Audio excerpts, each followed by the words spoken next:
Hi, welcome to CLAPA Q&A questions on dental hygiene.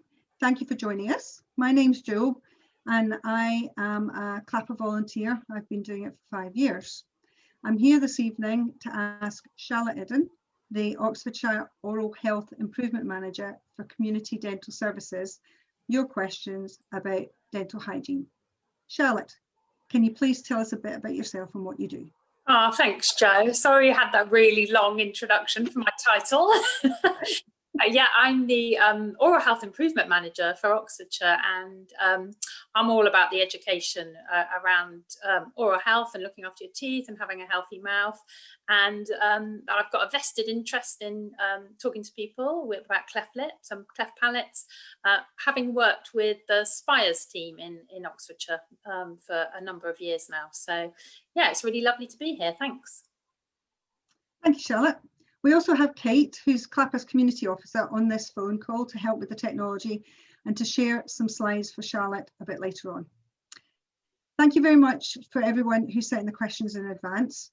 We hope to get through all of that have been submitted, but if you have any questions during this Q&A, please write them in the live comment section and we will try to cover them at the end if we have time. If we don't have time, don't worry, because CLAPA staff will be noting these down, and where possible, we'll be updating our website with answers. Just before we begin, I want to mention that if you are asking any questions tonight, please be aware that Charlotte cannot give advice about specific medical issues. So please do get in touch with your Cleft team, who will be best placed to answer these. CLAPA staff will be monitoring the comment section and can help to point you in the right direction when needed. Okay. On to the questions. Can you recommend, Charlotte, a high fluoride toothpaste for a 4-year-old, please? Yeah, great question. So obviously fluoride is the key to your toothpaste. It's the only active ingredient that you need in toothpaste to protect your teeth. In terms of high fluoride, I would recommend that you look out for a family toothpaste, so something like a Colgate Total or Aquafresh or supermarket own brand ones. Check the fluoride content. You're looking for, so if it's a child with a cleft palate, you do want that extra hit of fluoride from the very beginning. So the higher you can get, the better. But the most really you'll find on the supermarket shelf is 1,450. You'll find some children's ones, but they'll say 3+. So you've got to look for that. So it's either family one. If your child can tolerate the mintiness, it will be that kind of thing. Otherwise, you want to go for a children's one, and anything that's a 3+ would be absolutely fine. And it's a pea-sized amount. And that pea, I want you to imagine a little petit pois. So not a great big garden pea, but a nice little one. So it's not a huge amount, and it's not the Aquafresh swish. It's a nice little bit, and just really encourage your child to spit out. So hopefully that 4-year-old's spitting out. They can have that higher amount of fluoride and then be spitting out. And the key with your toothpaste, so that active ingredient, that fluoride, is only going to work if you don't rinse it off. So spit out your toothpaste at the end, no water off your toothbrush, no water from the tap, no cups of tea, nothing to eat for about half an hour. And then that lets the fluoride get absorbed into the enamel to strengthen it up. And so that's the key really, is get a nice, the highest one you can get is 1450, family or children's. Thank you. One parent asked, my daughter was born with a unilateral cleft lip and gum notch, quite a wide notch. She had her lip repaired, but there is quite a big hole left where her gum notch is. She is now 9 months old and has her bottom 2 teeth, but her top teeth haven't come through yet. When her top teeth come through, what is the best way to clean them? I worried if toothpaste goes up in her nose when brushing, as they will be very close to the hole. Okay, yeah, understandable concern there, a little bit of a worry, and it can be a bit daunting doing that brushing, putting something in your baby's mouth when they've already had so much going on with, with their mouth and their teeth. But don't be scared. It'll be absolutely fine. And really, I'll start with the sort of worrying of things going up the nose. So a really good toothpaste is something called Aura Nurse. It's not one that you find in the supermarket. It is something you can get on prescription, or you can order it at the pharmacy. or you can buy it online somewhere like Amazon or Dental Sky.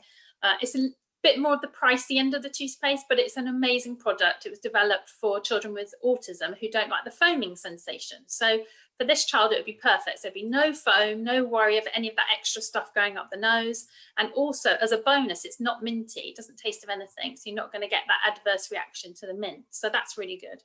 And another thing to mention is get gravity on your side. So I know that lots of people like to brush their babies lying down, but obviously that's more likely to send the foam up the nose. So make sure that your baby's either sat on your lap or sat on someone else's lap. If you haven't got a spare pair of hands, in a high chair, in a pushchair, somewhere like that, where they're sat up rather than sort of leaning back, that would definitely help with the worry of things going up the nose, which I know must be quite scary. Yeah, good advice. It's better to use dental wipes, is it? Better the dental wipes, yeah. Instead of using a toothbrush. Yeah, okay, so no is the short answer. That's the easy answer. Yep. The dental wipes have a place, so they're really great for pre-teething or around about that initial start of teething. So this baby's got the 2 bottom teeth, which is fabulous. The 2 top ones might be a little bit delayed, but again, don't panic.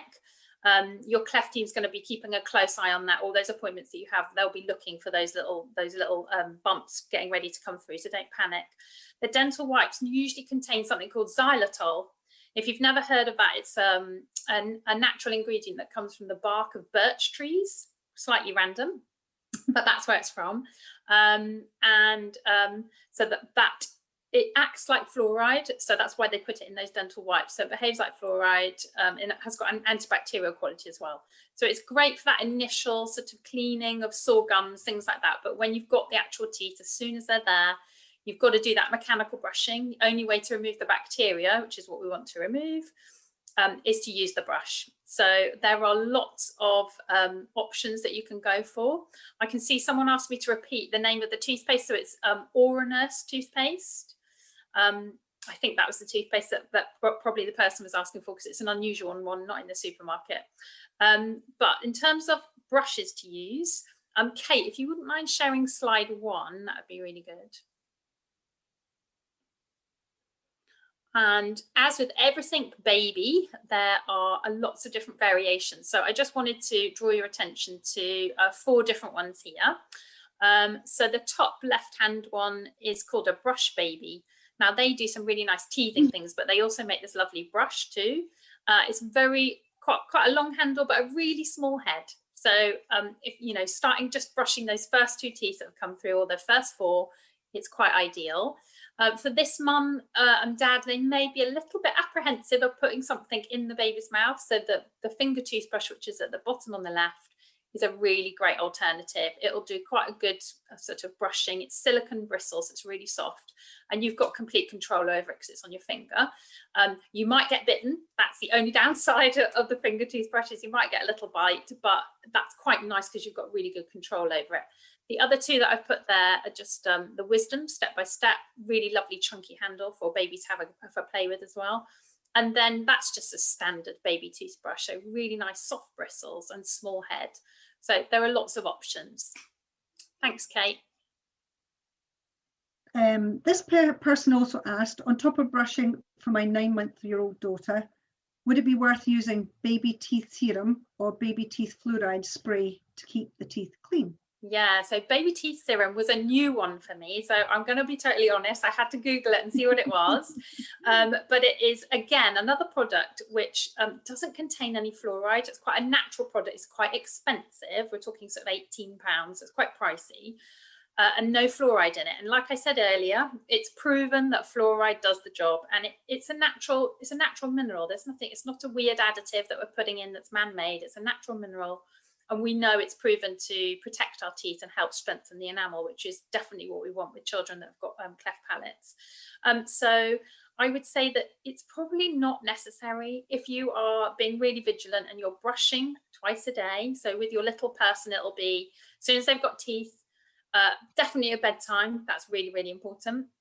And then one other time during the day, if you're doing that and you're using that 1450 parts per million of fluoride toothpaste, that's probably all you need to be doing. You don't need this extra stuff. You can, if you want to try it, it's not going to do any harm, it's not going to do any damage, and it would be extra, but I'd say that you don't need to. And one other thing, Joe, I don't know if I'm sure you do know about this, but once the baby is 12 months old and they go for that first dental check by 1, they can also have fluoride varnish at that time as well. So normally fluoride varnish is only applied when children are 3, but for a child that's got a cleft palate, cleft lip and palate, they can have it from 12 months old. Now, the only caveat to that is not all dentists realise this, and they have to be told by the Cleft team. So it's another good thing for parents to realise is once you start taking your baby to the dentist, get the dentist and your Cleft team linked up together, get them to talk to each other, get the dentist to find out what surgery has the baby had, you know, what things are coming up. And just then they can prepare their treatment alongside, and they will hopefully do a little bit of research if they don't know automatically as to what that baby can have. But they can have that fluoride varnish from 12 months, and they can go to the dentist more regularly as well. So every 3 to 4 months, and have that fluoride varnish. So you do get that extra thing. You just have to kind of make sure that your dentist is aware, which is really hard. So if you don't know and your dentist doesn't know, you're not going to get it. So yeah, absolutely. Communication is key. A parent asked, I breastfeed my 9-month-old daughter during the night, usually 2 or 3 times. I was told to wipe her teeth after feeding from my health visitor, but it has been very difficult to do so as she wakes up when I try to wipe.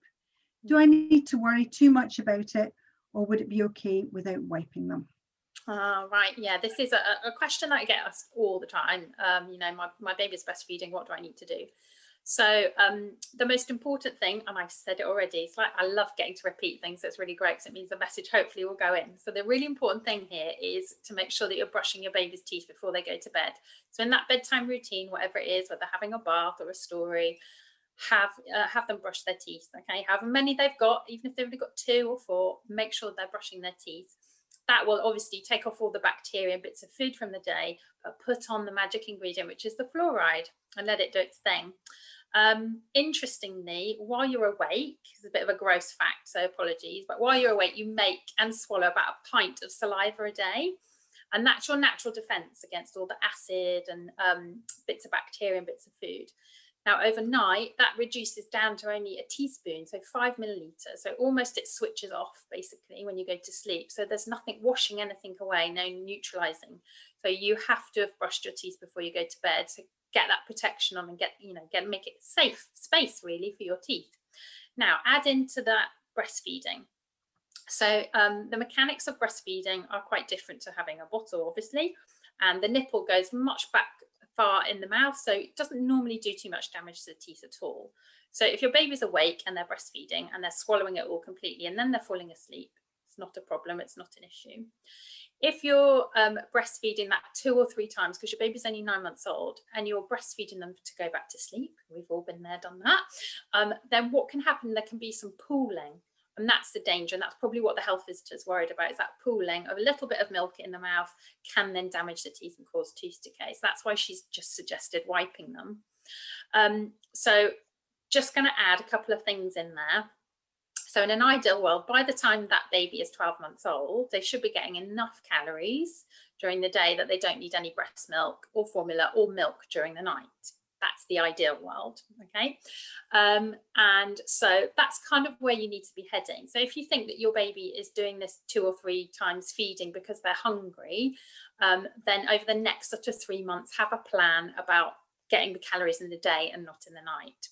If you're breastfeeding to fall asleep, then you need to be thinking about just trying to minimize that. So over the next 3 to 6 months, getting that down from 3 times a night to 2 times a night to once to none. Okay, and really don't panic too much. I know why the health visitors said about wiping the teeth, but if you can do it and they don't wake up, that's great. But if you feel like you're disturbing them, then don't do it. So if they're awake, they could also have a little sip of water as well. That would help too. But yeah. So those are the 2 scenarios. If it's to fall asleep, see if you can, over the next 3 months, gradually sort of move away from that. That's easier said than done, though. And if it's because of the calorie, you know, because they are actually eating, then you need to try and change that so that they're having most of their calories in the day rather than at night time. Thank you. Okay. Another question sent in by a parent from the CLAPA community is, Hi, our baby was born with a unilateral cleft lip and palate, 9 months old, and we have no teeth yet. Is it normal for cleft babies' teeth to come through later? Yes, yes, yes, absolutely. It's completely normal. So often the bottom two come through first, but all the teeth can be a little bit delayed. Okay, so again, yeah, nothing to panic about. Often the top teeth will be even more delayed than the bottom teeth, because that's normally where, you know, having the cleft itself. So don't panic. And like I said to that family earlier, your cleft team are going to be aware of that. They're going to be looking for that. And keeping an eye on it. So don't panic too much. They will come, so don't panic. Yeah, so it is completely normal for them, you know, to be a little bit later and a little bit delayed. So yeah. Great. How do you get a 2-year-old to brush their teeth properly? Oh, that's a classic. This is it. Yeah. But it says the parents have said they just sucked the toothpaste off, and even though they've tried to brush their own teeth at the same time as their little one, swap to fun toothbrushes and play a song, nothing is working. What can they do? What can you do? So there's oh yeah, this is an age-old problem. This is absolutely not just children that have got a cleft lip and palate. This is all children at 2. So that's that age, isn't it, where they just want a little bit of control. And yeah, this is the perfect time to exert a little bit of control. So there's 2 answers to this question. The first answer is, if your child is still happy to brush, so if this 2-year-old is still happy about brushing, then just persist, just carry on, do whatever you can. Try and make it as fun as possible. Bit of role reversals is quite nice. So getting the 2-year-old to brush the parents' teeth first is quite nice. Brushing dolls' teeth, role-playing dentist, all that kind of thing. Reading books, apps. So there's lots of things you can do to make it a bit more fun. And the other thing to note is don't always have to do it in the bathroom. So that 2-year-old's not spitting out. And we've already said don't rinse. So you don't need a sink. You just need a brush and toothpaste. So you can do it anywhere you like. So make it as spontaneous and as fun as possible, and just keep persisting with the routine. If this 2-year-old is getting to the point where the bathroom is a battle zone, and as soon as the toothbrush is brought out, there's tantrums and crying and that kind of thing, that's the time you need to break the routine.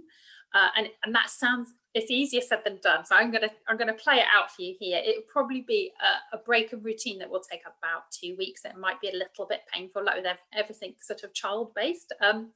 But so yeah, what you do is you decide on a game or a song that is really fun, that you know your child's gonna really love, that you only do before you start brushing their teeth. So that's where you start out. So you do lots of playing with brushes in the bathtub, paint with brushes, play with dolls, do role play for a couple of days. And then this game you only play, and I would also suggest not doing it in the bathroom. And then maybe the first day you'd show the toothbrush and they'd play with it. The next day you might touch their lips with it. The next day you might try and get it inside their mouth for a few seconds. So you gradually build it up, but always start with the same silly game at the beginning, so that they then start to build the association of, oh, we're playing that great fun game, I love that. And then hopefully the amount of time that you spend with the toothbrush in the mouth with some fluoride toothpaste on it increases. And you might keep the game. It might be something that you keep them forever, but you might be able to sort of minimize that down as well. Obviously, this is a break of routine, and what I've just said is that there might be a few days where you're not actually brushing the teeth. So in that time, you'd have to really make sure that you're minimizing sugary snacks. Okay, so keeping those to a minimum. So very little people don't need much sugar anyway, and certainly not added sugar. But just make sure that in that time that you are really thinking about keeping anything sugary to a mealtime, and any snacks are fruit and veg, or low sugar things like crackers, breadsticks, rice cakes, those kinds of things. And just see if you can break the routine. But it is quite hard. And what I've just described there, I've described very quickly. So if that mum wants to get in touch with me personally and ask for detail, that's absolutely fine. But it's a really common thing that people go through. So hopefully she'll turn the corner and it will become fun. Sounds like fun anyway. So what age should we start flossing? Yeah, flossing. Now, flossing is a really interesting one, because we talk about flossing, but actually when you talk to dentists, the majority of them now will recommend interdental brushes. If we could, sorry, Kate, if we could see slide 4, that would be really good, please. So it's number 4. Thank you. I tried to choose the prettiest ones that I could find. Okay, so these are all interdental brushes. Now, obviously, floss comes in lots of shapes and sizes as well. So you can just get the normal floss, or you can get padded floss. But there's quite a technique to it. Now, what we recommend is that actually children don't need to start flossing or really interdental cleaning until sort of 10 or 11. And that's really just so that because they're got more of the adult teeth, and they're a little bit older, they'll be a bit gentler, and they will, sort of hopefully take care of their gums and not cause too much damage. What's beautiful with the interdental brushes is, as you can see, all the different colours dictate a different size brush. So if you've got wonky teeth from a cleft palate, or you've just got gaps in your teeth, then you can find a brush that fits perfectly in between. It needs to be snug but not painful, and this will disturb the bacteria and do just as good a job as the floss. Okay, the floss does require a certain technique, and if you've not actually been shown it, you can do more damage to the gums than good. So yeah, I would say flossing is probably for 10 or 11-year-olds, and certainly with the interdental brushes. The only time that you might, I suppose, have a child doing all of this earlier is if they had braces. And so obviously children with cleft palates often do need braces. So they need those decay-free teeth. And then, yeah, they might well have braces and then be doing interdental cleaning. But these brushes are the best way forward. And as you can see, I've even included some bamboo ones. So you can be environmental as well as cleaning your teeth. I think you've answered a couple of questions out of the next question. Okay. Answers after the question. And how do you floss teeth which might be crooked and misshapen? Yeah, so it's kind of the same answer, really. The flossing will be harder because it's such a technique. It's what we call the triangle technique. So you need to sweep into the side, across the top, and out the other side. So you're making a triangle, and actually it's quite hard to do. It takes quite a lot of fine motor skill to get it really good and to make sure that you're not damaging the gums. So that the brushes are much easier. And in the pictures that I showed earlier, there was some angled ones. You can get nice little angled ones as well that fit in all the difference. But again, yes, if you've got misshapen teeth or slightly wonky teeth, then the brushes are great because they come in different sizes. So you can find, so you might have 3 interdental brushes on the go at once. And yeah, you'll see when they're not working anymore, they'll be bent out of shape and you won't be able to get them through. So then that's the time to change it. But yeah, I think the using things like the interdental brushes are just very helpful in terms of, lots of different size gaps and things like that. Well, I can relate to the next question as a mum with a cleft child. If a child sucks their thumb or has a dummy, is this a problem? Okay, yeah. So thumb sucking is a bit tricky because obviously you can't cut the thumb off and send it to the fairies or give it to Santa or whatever you like. But yeah, so the thumb's a bit more tricky. In the dental world, I suppose what we're really concerned about is pushing the teeth forward and misaligning the teeth. And so most dentists will say, as long as they've stopped sucking their thumb by the time they're sort of 5 or 6, when the adult front 2 come through, then it should be okay. So there's a little bit of more of a broad window, and most children, because they like to play with their hands, will, take their thumb out to play. So it's not always in there. It's not going to affect their speech or their learning development or anything like that. Whereas with a dummy, it can be in and you've got both hands free. So it can be in and, sucked all the time. So what I'd say is really the advice is by 12 months to, once they're 12 months, they won't need their dummy anymore, which again is really easy to say, sometimes very hard to do. And I think you just have to be aware of what you're using the dummy for. I don't really like the word dummy. I prefer, in this case, the American word, which is pacifier. So the dummy is aimed to just pacify, calm you because of that sucking reflex. So as long as you're using that at times when your child needs that, so maybe at bedtime or if they're terribly upset, that's absolutely fine. Choose an orthodontic one, so it's not going to misshapen the teeth if they're sucking quite hard on it. And yeah, really aim for sort of post 1 that you're going to minimize it and then get rid of it. And some people like to go completely cold turkey and just get rid of them, say goodbye to them, off they go, post them away or give them away or cut the ends off them, all that kind of thing. Some people like to do it a little bit more gradually. And obviously you can reason more with a toddler, but by the time they're a toddler, they've really got into that habit of having the comfort of it. So yeah, it is really hard. And obviously if the child's going to be going through lots of treatment, it can be quite helpful as well, but it can also do damage too if they've just had surgery and they're sucking really hard on it. So it is a hard one, but I think also it's not one to panic over. So if you've got you know, if your child is using the dummy, don't panic over it at all, and just think about sort of year to year and a half, that sort of age range as to where you're going to try and minimize it and reduce it right down. Thank you. Okay. How can parents know if their child will need braces or orthodontic treatment? Okay, so orthodontic treatment, yeah. So like I said earlier, you're going to have around the cleft site in particular, some of the teeth are going to be wonky, and they might be what we call hyperplasic as well. So the enamel hasn't formed necessarily perfectly, so it might be lumpy, bumpy, look very porous, be a different colour. But to realign the teeth, you know, a while ago they used to put in false teeth. They don't really do that anymore. They kind of use the braces to realign the teeth and close up gaps. For the braces to work, they have to be attached to caries-free or decay-free teeth. Okay, so it really is about keeping, you know, doing really good dental hygiene, all the things that we said about brushing twice a day for 2 minutes, using a high fluoride toothpaste and not rinsing. All that will stand you in good stead of making sure that if your child does need braces, that their teeth will be absolutely fine for it. But again, it's not going to be yet. It's going to be a little bit later. So it could be around sort of the 8 to 9 or the 10 to 11 age that they're going to put braces on. So really keeping the teeth nice and healthy up until that age is really important. Okay. Will it affect the teeth if a child needs high calorie baby milk or medication?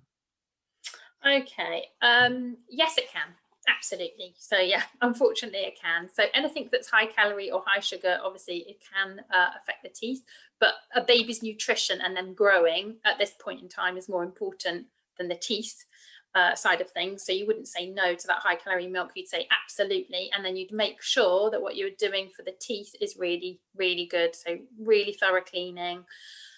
I've said it, I'll say it again, twice a day for 2 minutes using a high fluoride toothpaste and not rinsing. That will, you know, will be protecting their teeth. And then, yeah, not, you know, making sure you're brushing last thing at bedtime. And absolutely, you know, just making sure that your child also goes to the dentist is really good, because that's preventative measures. Going early is really, really preventative. I noticed there's a question come in, and you were saying about, you know, don't someone was asking, why is it important not to spit the toothpaste out? Yeah. Or, you know, important, yeah. Yeah, what happens? Yeah, can you explain what happens? So yeah, absolutely. If you imagine, if you looked at your tooth under a microscope, it would look a bit like a sponge. Okay, so lots of tiny little holes. And during the day when you're eating and drinking, all that food and sugar mixes with the bacteria, and they actually release, that's a nice polite way, release acid. They release acid into the mouth, and it's that acid buildup that then thins the enamel and makes those holes bigger and weaker. So the fluoride actually, once it comes in contact with the teeth, it gets absorbed, okay, and makes those holes effectively smaller. So it remineralizes the enamel that you've got there to make those holes smaller and basically give you a tougher layer to your enamel. Okay, thank you. How has COVID-19 affected hospital appointments, dental treatment and checkups? I think a lot of people have been affected with this as well. Yeah, absolutely. And I think that lots of hospitals, obviously it changes from place to place, and I'm obviously based in Oxfordshire.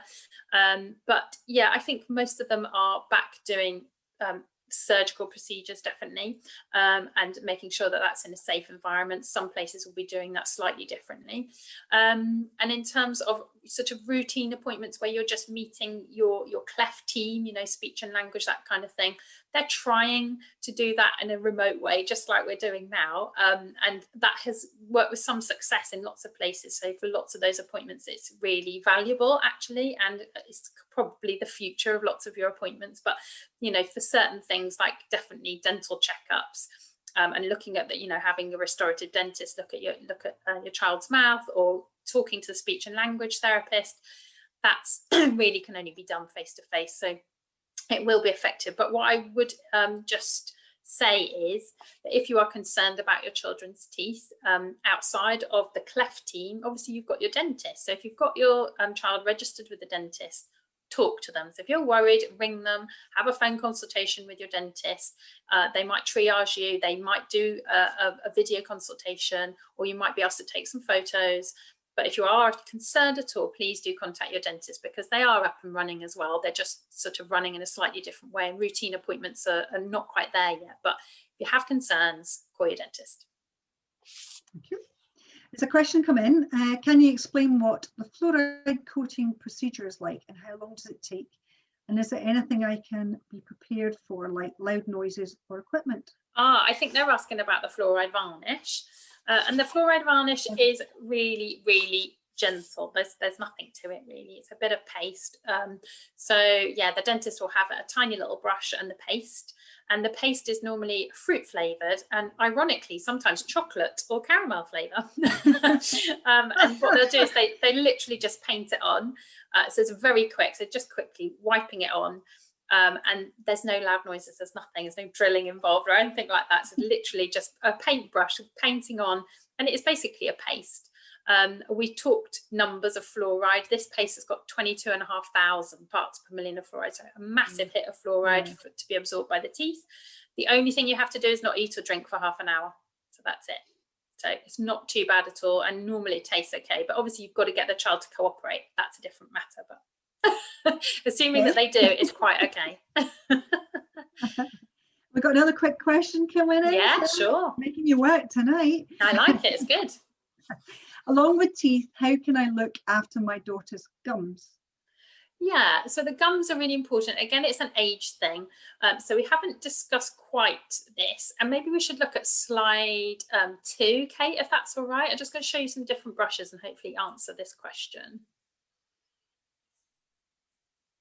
So slides 2 and yeah, 2 is fine, and then we'll go to slide 3 in a second. So slide 2, this just is showing different types of really soft brushes. So hopefully this will add as well to that question that we had earlier about how do you clean the wonky teeth. So before you even start doing flossing, obviously you've got to have excellent brushing, and there's so many tools of the trade out there that you can try. And so looking after the gums comes in the brushing.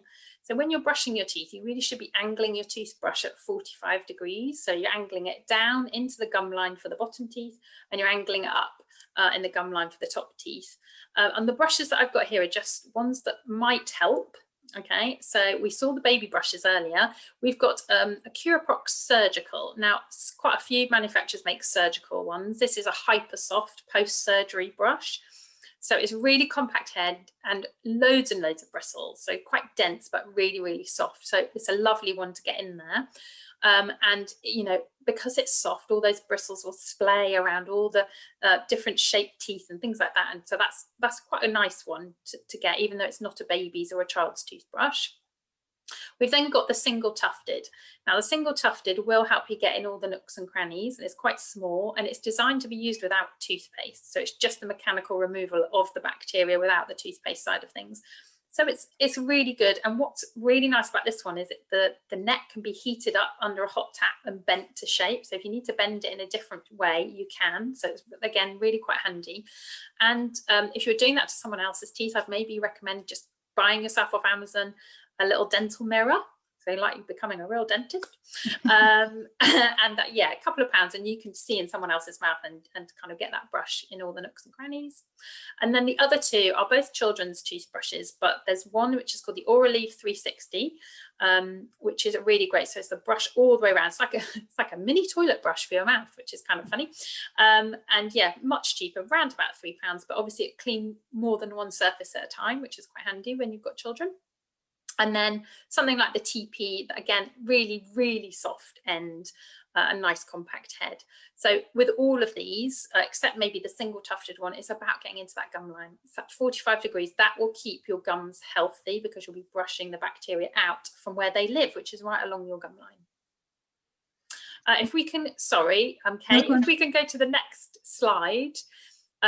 These two are what we refer to as super toothbrushes. So these don't require any angling at all, because actually they brush the whole tooth at once. So they've got 3 sets of angled bristles. So they brush the top and down the sides of the gum line in one go. Okay, so often when we talk about brushing, we talk about doing it in lovely little circles. And that's what electric toothbrushes do as well.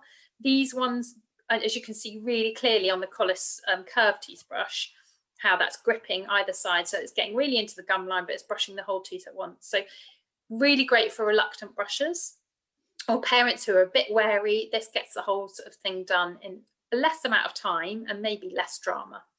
They are more expensive. You can buy a Dr. Barman's for around about £5 on Amazon, and other websites are available. I don't want to keep lining Amazon's pockets. And then obviously Collis Curve, you can only buy it on their website, and it's around about £7. So it is more pricey, but can be such a valuable tool. So I just wanted to sort of show those because they're really, really great. Thanks, Kate.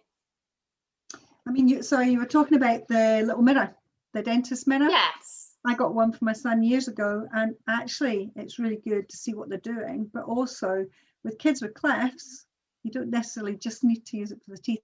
You can actually see into the mouth what's going on. Absolutely. You know, so if they're saying, "Mum, my mouth's sore" or whatever, it's really, really good. So it's a good little tool to have. Absolutely. I think we got ours from Boots years ago. Yeah, you can. Yeah, absolutely you can. And the other good thing to get, I don't know about you, Jo, is a little pen torch. So you're getting a little bit of, a little pen torch. You can get those for a couple of pounds off lots of different websites. So yeah, a little pen torch is quite good as well. So that mirror and a little torch, you can see exactly what's going on. Yeah, all sorts of things in the mouth that, you know, good to just have eyes on and know what's going on. Yeah, absolutely. Because I've been using the mobile. He can't fit that into his mouth, but it's quite tricky, isn't it? Yeah. That's a good one to know. Okay. Any other questions coming in? Let's have a look. Along with teeth, how can I look after my? We've done that one. Along with teeth, yeah, we've got that twice. So I think that's all the questions that's been answered that's been coming in. Okay, brilliant. Where can anyone watching this Q&A access general information about oral health? Oh, lots of places. So a really good place to start would be the NHS website. So they've got lots of information there around cleft palates, as well as just looking after children's teeth. I'm going to do a little plug now. So our CDS website is really good, communitydentalservices.co.uk. We've got lots of information there. And we've got a family fun page. So there's lots of things to do there, things that you can download and do, and lots of lovely lists of books and things. You know, when we were talking earlier about encouraging children to like think about going to the dentist and things like that. So there's lots of stuff on there. The Colgate website as well has another great area with information around cleft palate and cleft lip. Just be wary, it can kind of be a bit Americanized sometimes, but there's lots of same knowledge on there, and it's done in quite a nice way. So that's a good one to look at. I'm just checking my notes to make sure that I've given you all the right answers to that one, if I had given anything else. And then, of course, CLAPA's website has got loads of information around, you know, all sorts of things you could possibly imagine around teeth, and then getting extra support and all that kind of thing. So yeah, clapa.com is a really good website too. Yeah, thank you. A couple of questions come in. Our son was born with a natal tooth which fell out a few months ago. It was on his gum notch and he is missing the tooth in this area. Yeah. Could this have been the actual tooth? I know the Cleft team will look into missing teeth at the 3-year check, but just wondered if you have any experience of this. Yeah, I don't have any direct experience. I've heard of this. I've never seen it myself though. But yeah, I have heard of this. Obviously, what's good to know is that your teeth, the buds for your baby teeth and the buds for your adult teeth are all present by the time you're 20 weeks as you're growing in your mummy's tummy. So very early on that you've developed those. And obviously if you've got a cleft palate, that's going to have been disturbed. So yeah, sometimes the teeth are, you know, that's why that they might be wonky or crooked or completely missing. But yeah, sometimes babies are born with teeth and they fall out. So it's not just with children that have got a cleft palate. But yeah, I mean, absolutely, your cleft team will be following it up. But if there's an adult tooth there, they will know about it. But if there isn't, they can do all that lovely orthodontic and restorative work to make it look like there is a tooth. So. And is it better to get my child into a dentist that has dealt with children born with a cleft lip and palate? Yeah, I mean, if you can find a dentist that somehow is advertising that they've worked with children that have got a cleft lip and palate, I would go for a dentist that you know or has been recommended that are really good with children, full stop. That's the best place, because those dentists, obviously, they will have a knowledge of it, but they may never have treated a child or an adult with a cleft lip or palate. So they will just have to do some learning. And like I said earlier, get them in touch with your cleft team so that they understand what's already happened, what's going to happen, and where they lie in that treatment for that child. So yeah, that, I mean, yeah, get a nice friendly dentist, that's what you need. I can relate to this next question because my 14-year-old son is in the same predicament. My son is due for his 10-year check and we haven't heard anything as yet, just worried. Oh yeah, so this is the audit, and this is what I used to attend every month. Yeah, 5, 10 and 15-year-olds, absolutely. Obviously depending on where you are in the country might depend on what they're doing and how they're following it up. But if you haven't heard, contact them. You must have a letter and those details from your previous checkup, maybe not the 5-year-old one, but it's going to be the same team, and just find out who it is. And I think on CLAPA's website, they've got all the contact details for all the different Cleft teams. So that's a good place to start, and just question them. They will tell you what's going on. They might say that, you know, we're in the process of it, or this is going to happen. But yeah, I would follow it up. If you're concerned, just follow it up. Well, I did that last year actually for my son because he was getting worried. He was getting himself all worked up, and I thought, I'm not having this. So no. I actually phoned the CLAPA nurses that looks after him, and they were great. They got in touch with the orthodontist, and yeah, absolutely came back to me. So it was great. It was really good.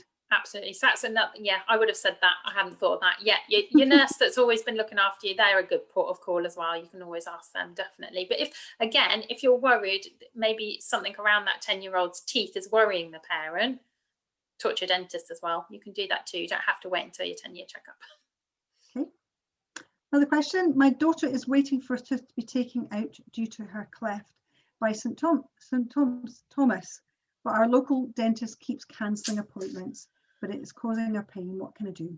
Yeah, this is really, really hard. And I know that lots of sort of removals, tooth removals, either under a general anaesthetic or in the dentist chair, have been postponed. And I certainly am not aware yet in Oxfordshire as to whether they've started the list up again. I know that it'd been postponed and postponed and postponed. So yeah, I think it's a really tricky one, isn't it? I think perhaps talking to your dentist again about the fact that they're in pain and what can they do. I think you want them to tell you what the plan is. Do they have a plan for how long, you know, they're going to leave her in that sort of pain? Is she going to need antibiotics?